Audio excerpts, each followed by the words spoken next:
ناظرین کی خدمت میں سلام و آداب. آپ دیکھ رہے ہیں وائس آف لداخ. آج جمعرات ہے، جولائی کی 4 اور ذی الحجہ کے 27 تاریخ. آج کی تازہ ترین خبروں کے ساتھ میں سعیدہ بانو حاضر خدمت ہوں. ناظرین سے گزارش ہے کہ بروقت ویڈیو پانے کے لیے ہمارے چینل کو سبسکرائب کریں اور خبریں آخر تک ضرور دیکھیں. آپ دیکھ رہے ہیں آپ کا پسندیدہ news channel voice of Ladakh.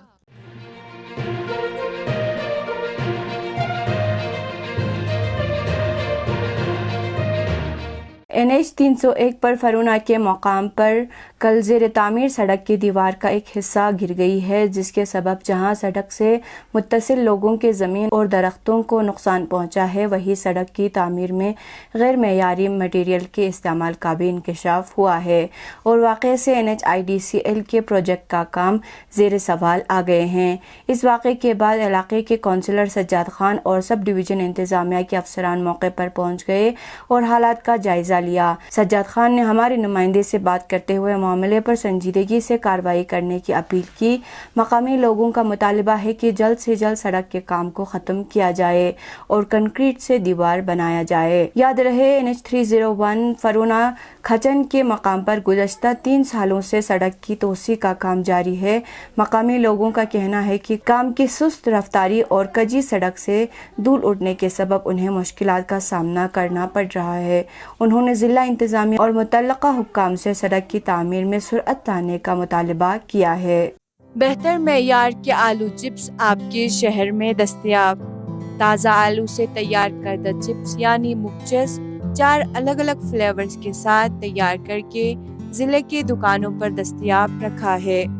خواہش مند تاجر حضرات ہول سیل کے لیے درج ذیل نمبرات پر رابطہ قائم کر سکتے ہیں: 9622552746 9419345405 یا 9596344302.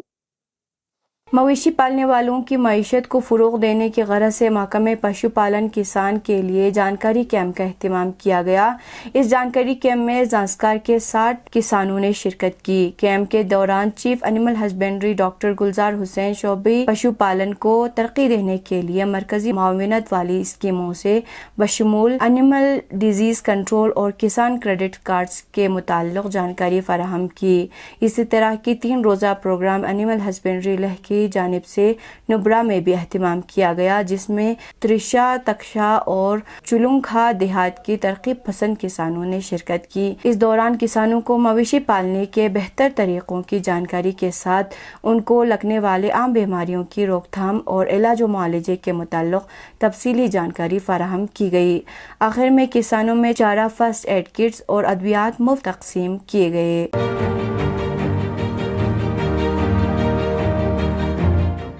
محکمہ موسمیات کی ایڈوائزری کے مطابق 5 جولائی سے موسم کروٹ بدلنے سے خطہ لداخ میں لوگوں کو جھلسا دینے والی گرمی سے راحت ملنے کا امکان ہے.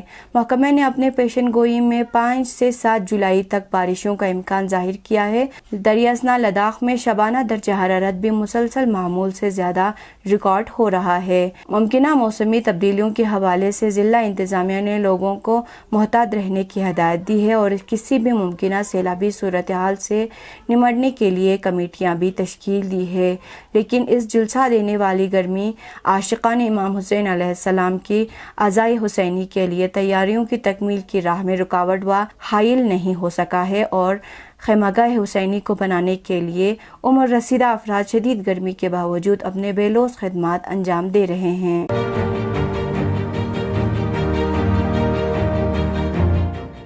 اب پیش ہے قومی و بین الاقوامی خبریں. سپریم کورٹ نے بدھ کو ایک فوجداری معاملے کی سماعت کرتے ہوئے قومی تفتیشی ایجنسی NIA کی سرزنش کرتے ہوئے کہا ہے کہ الزام سنگینی کی وجہ سے جلد ٹرائل کے حق کی خلاف ورزی نہیں کی جا سکتی.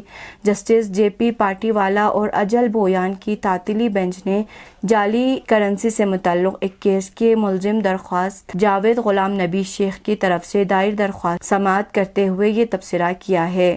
جس میں بمبئی ہائی کورٹ کے اس حکم کو چیلنج کیا تھا جس میں اسے ضمانت دینے سے انکار کر دیا تھا۔ بینچ نے پچھلے 4 برسوں سے بغیر مقدمہ چلائے جیل میں بند شیخ کے خلاف کیس کی مزید سماعت میں تاخیر کرنے پر NIA کی سرزنش کی اور ملزم کو ضمانت دے دی۔ شیخ کے خلاف غیر قانونی سرگرمیاں روک تھام ایکٹ اور دیگر سنگین دفعات کے تحت مقدمہ درج کیا ہے۔ بینچ نے سماعت میں تاخیر پر ناراضگی کا اظہار کیا ہے اور کہا ہے کہ NIA انصاف کا مذاق نہ اڑائے۔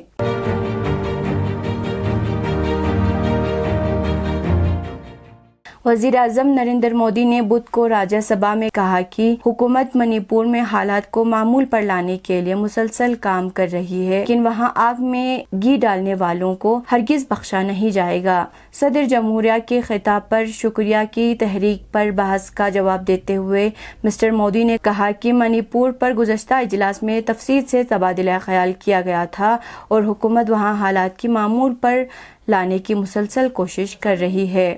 اس سلسلے میں 11,000 سے زائد FIR درج کی گئی ہے اور 500 سے زائد لوگ گرفتار ہوئے ہیں۔ وہاں تشدد کے واقعات کم ہو رہے ہیں۔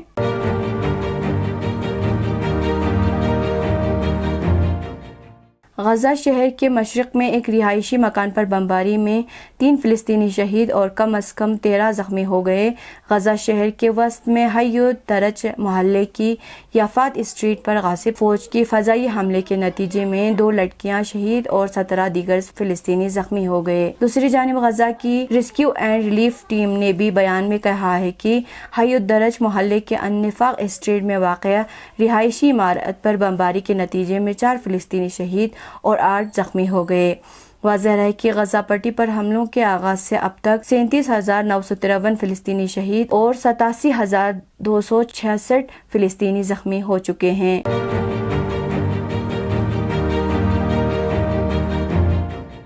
حزب اللہ لبنان نے اپنے ایک مجاہد کمانڈر کی شہادت کے جواب میں غاصب صہیونی حکومت کی فوجی مرکز پر میزائل کی بارش کر دی ہے۔ خبروں کے مطابق حزب اللہ لبنان نے ایک بیان جاری کر کے بتایا کہ اس کے مجاہدین نے مقبوضہ جولان اور اصباح الجلیل نامی علاقے میں غاصب صہیونی حکومت کی فوجی مرکز پر میزائلوں سے وسیع حملے کیے ہیں۔ حزب اللہ کے مجاہدین نے مثلث تیہات نامی علاقے میں غاصب صہیونی فوجیوں کے جمع ہونے کے ایک مرکز پر بھی راکٹوں سے حملہ کیا ہے۔ یہ تھے اب تک کی خبریں۔ کل تک کے لیے مجھے اور میرے ساتھیوں کو دیجیے اجازت۔ اللہ حافظ۔